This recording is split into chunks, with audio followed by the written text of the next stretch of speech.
Righto. So, Bossweld sent me 2 of these helmets out. These ones here. They're really good. They're actually so good. They are one of the most comfortable helmets I've ever used, literally.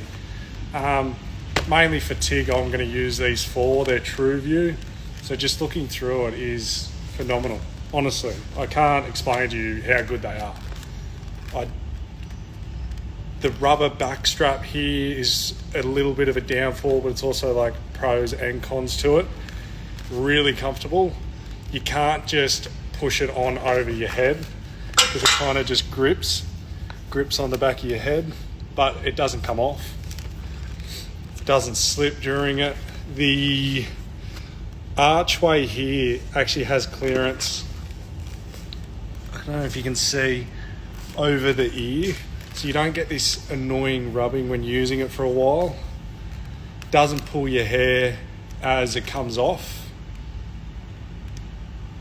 The other con I had was it turns itself off, so you got to turn it on when you want to use it. But I was in here Saturday making this big electric gate, and I was like stop starting a lot, and it didn't turn off. It only turned off after 20 minutes or something of using it.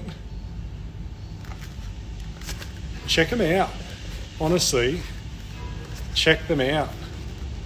Really, really comfortable to use. I'm excited. Really, actually, genuinely excited to use this daily.